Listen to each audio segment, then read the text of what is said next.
بسم اللہ الرحمن الرحیم۔ السلام علیکم، آپ دیکھ رہے ہیں الف نیوز اور میں ہوں آپ کے ساتھ ماجد علی۔ شامل کرتے ہیں پاکستان اور دنیا بھر سے breaking news head lines.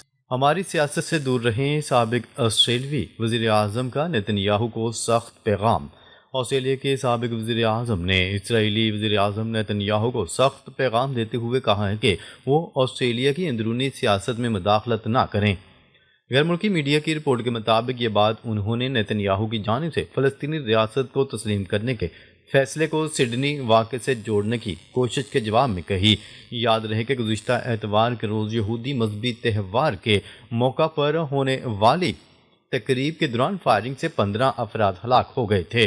Sydney واقعے پر اسرائیلی وزیر اعظم نتن یاہو نے کہا تھا کہ رواں سال فلسطینی ریاست کو تسلیم کرنے کے آسٹریلوی فیصلے نے یہود دشمنی کی آگ پر تیل ڈالنے کا کام کیا۔ برطانوی نشریاتی ادارے چینل 4 نیوز کو انٹرویو دیتے ہوئے سابق آسٹریلوی وزیر اعظم نے کہا کہ میں احترام کے ساتھ نتن یاہو سے کہنا چاہوں گا کہ براہ کرم ہماری سیاست سے دور رہیں، اور اگر آپ اس نوعیت کے تبصرے کریں گے تو یہ کسی طرح مددگار نہیں اور نہ ہی یہ درست عمل ہے۔ انہوں نے موجودہ آسٹریلوی وزیر اعظم کی حکومت کے اس فیصلے کی حمایت کی کہ اگست میں کئی دیگر مغربی ممالک کے ساتھ مل کر فلسطینی ریاست کو تسلیم کیا گیا، جبکہ غزہ کی جنگ پر عالمی دباؤ میں اضافہ رہا تھا۔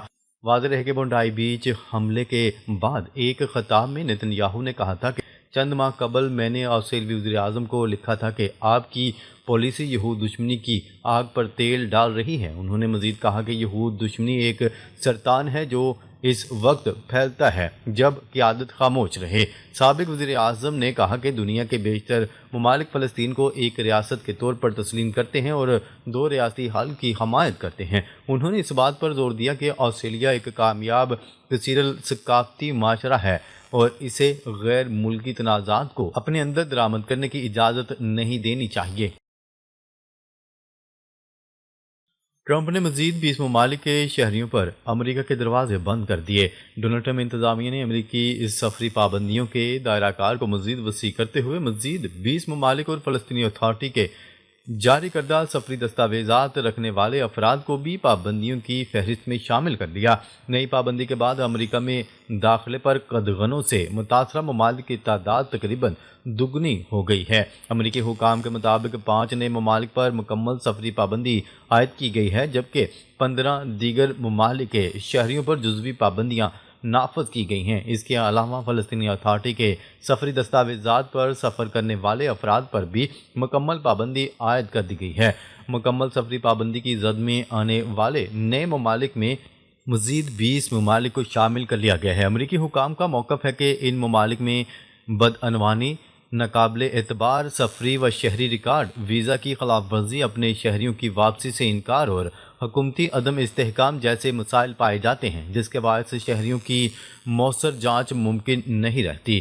تاہم نئی پابندیوں میں بعض افراد کو استثناء حاصل ہوگا، جن میں پہلے سے ویزا رکھنے والے افراد، مستقل امریکی رہائشی، سفارتی عملہ، کھلاڑی اور وہ افراد شامل ہیں جن کا امریکہ میں داخلہ قومی مفاد میں سمجھا جائے گا۔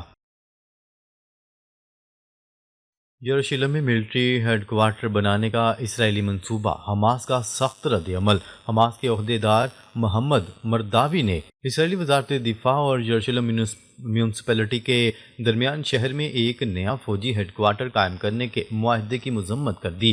اس منصوبے میں شہر کے داخلی راستے پر 30 منزلہ ملٹری کمپلیکس بنانے کا مطالبہ کیا گیا ہے، جس میں وزارت دفاع کے دفاتر موجود ہوں گے۔ اس میں فوجی اہلکاروں کی یروشلم منتقلی، ملٹری میوزیم بنانے اور متعلقہ رہائش کے قیام کا بھی مطالبہ کیا گیا۔ یہ اقدام علامتی طور پر اہم ہے کیونکہ مقبوضہ مشرقی یروشلم کو مستقبل کی فلسطینی ریاست کے دارالحکومت کے طور پر طویل عرصے سے تصور کیا جا رہا ہے۔ مرداوی نے کہا کہ یہ منصوبہ مقبوضہ شہر کی عسکریت پسندی کی پالیسی میں خطرناک اضافے کی نمائندگی کرتا ہے اور شہر کی آبادیاتی خصوصیات کو تبدیل کرنے کی کوشش ہے۔ انہوں نے مزید کہا کہ یہ شہر کی فلسطینی آبادی پر پھندہ تنگ کرنے کے مترادف ہوگا۔ چین کا جاپان سے تائیوان سے متعلق غلط بیانات واپس لینے کا مطالبہ۔ چین نے جاپان سے تائیوان سے متعلق غلط بیانات واپس لینے کا مطالبہ کر دیا۔ عالمی میڈیا کی رپورٹ کے مطابق اقوام متحدہ میں چین کے مستقل نمائندے نے ایک بار پھر جاپان پر زور دیا کہ وہ تائیوان سے متعلق اپنے غلط اور گمراہ کن بیانات واپس لے۔ چینی نمائندے نے یہ بات اقوام متحدہ کی سلامتی کونسل میں امن کے لیے قیادت کے موضوع پر ہونے والے کھلے مباحثے کے دوران کہی۔ انہوں نے کہا ہے کہ رواں برس چینی عوام کی جاپانی جارحیت کے خلاف جنگ اور عالمی فاشزم کے خلاف فتح کی 98ویں سالگرہ منائی جا رہی ہے، اور امن کے لیے قیادت کا تقاضا ہے کہ امن کی قدر کی جائے اور انصاف کو برقرار رکھا جائے۔ رپورٹ کے مطابق چینی مندوب نے جاپان کی وزیر اعظم کے حالیہ بیان پر شدید تنقید کرتے ہوئے کہا کہ تائیوان کو جاپان کے لیے نام نہاد بقا کے خطرے سے جوڑنا اور تائیوان کے معاملے میں فوجی مداخلت کا عندیہ دینا نہایت افسوسناک اور خطرناک طرز عمل ہے۔ انہوں نے کہا ہے کہ یہ بیانات چین کے اندرونی معاملات میں کھلی مداخلت کے مترادف ہیں۔ دوسری عالمی جنگ میں شکست خوردہ ریاست کی حیثیت سے جاپان کی جانب سے کیے گئے وعدوں کی خلاف ورزی ہے، اور جنگ کے بعد قائم عالمی نظام اور اقوام متحدہ کے منشور کے بنیادی اصولوں کو چیلنج کرتی ہے۔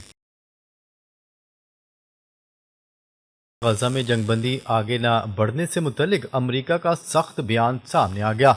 اقوام متحدہ میں امریکہ کے نائب مندوب نے سلامتی کونسل کو بتایا کہ غزہ میں جنگ بندی اس وقت تک آگے نہیں بڑھ سکتی جب تک کہ آخری اسرائیلی مغوی کی لاش واپس نہیں مل جاتی۔ اس بیان میں اسرائیلی حکام کے موقف کی باز گشت ہے، جنہوں نے کہا کہ جنگ بندی کا دوسرا مرحلہ اس وقت تک شروع نہیں ہو سکتا جب تک تمام اسیران کی لاشیں واپس نہیں کر دی جاتیں۔ حماس نے کہا ہے کہ اسرائیل کے فضائی حملوں سے ہونے والی وسیع پیمانے پر تباہی کی وجہ سے اسرائیلی پولیس افسر ران گوئلی کی باقیات کو برآمد کرنا مشکل ہے۔ ناقدین نے اسرائیل پر الزام لگایا کہ وہ اس صورتحال کو استعمال کرتے ہوئے معاہدے کے دوسرے مرحلے کے آغاز میں تاخیر کر رہا ہے۔ امریکی صدر نے وینزویلا کی حکومت کو غیر ملکی دہشت گرد تنظیم قرار دے دیا۔ امریکی صدر ڈونلڈ ٹرمپ نے وینزویلا کی حکومت کو غیر ملکی دہشت گرد تنظیم قرار دے دیا۔ امریکی صدر ڈونلڈ ٹرمپ نے وینزویلا میں آنے اور جانے والے آئل ٹینکرز کی مکمل ناکہ بندی کا حکم دیتے ہوئے کہا ہے کہ وینزویلا کا گرد گھیرا مزید بڑھایا جائے گا۔ واضح رہے کہ امریکی حکومت نے مزید کئی ممالک کے شہریوں کے داخلوں پر پابندی لگا دی ہے۔ وائٹ ہاؤس کا کہنا ہے کہ برکینا فاسو، مالی، نائجر، جنوبی سوڈان اور شمال کے شہریوں پر مکمل پابندی عائد کی گئی ہے، جبکہ انگولا، اینٹیگوا، گیبون، گیمبیا، تنزانیہ کے شہریوں پر جزوی پابندی عائد کی گئی ہے۔ وائٹ ہاؤس کا مزید کہنا تھا کہ ٹونگا، زیمبیا اور زمبابوے کے شہریوں کا بھی امریکہ میں داخلہ بند کر دیا گیا ہے۔ برکینا فاسو، مالی، نائجر، جنوبی سوڈان اور شام کے شہری بھی شامل ہیں۔ فلسطینی اتھارٹی کی دستاویزات کے حامل افراد بھی امریکہ نہیں آ سکیں گے۔ پاکستان کا برکس میں شمولیت کی خواہش کا اظہار۔ پاکستان کا برکس میں شمولیت کی خواہش کا اظہار۔ وزیر خزانہ کے مطابق پاکستان برکس میں شامل ہو کر مثبت اور تعمیری کردار ادا کرنا چاہتا ہے۔ تفصیلات کے مطابق پاکستان نے برکس میں شمولیت کی خواہش ظاہر کر دی ہے اور اس مقصد کے لیے متبادل ادائیگی نظام پر غور کیا جا رہا ہے۔ وفاقی وزیر خزانہ محمد اورنگ زیب کا کہنا تھا کہ پاکستان برکس میں شامل ہو کر مثبت اور تعمیری کردار ادا کرنا چاہتا ہے۔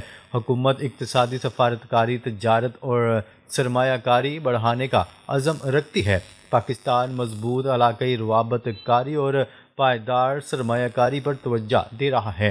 وزیر خزانہ محمد اورنگ زیب نے آذربائیجان اور روسی میڈیا کو انٹرویو دیتے ہوئے ڈیجیٹل معیشت، فن ٹیک، اے آئی، سائبر سیکیورٹی میں نارتھ ساؤتھ تعاون اور نئے تجارتی و ٹرانسپورٹ کوریڈور کو ضروری قرار دیتے ہوئے کہا ہے کہ پاکستان اور روس کے درمیان توانائی، معدنیات اور ممکنہ اسٹیل پلانٹ پر گفتگو جاری ہے، جبکہ سرمایہ کاروں کے اعتماد کے لیے معاشی استحکام ناگزیر ہے۔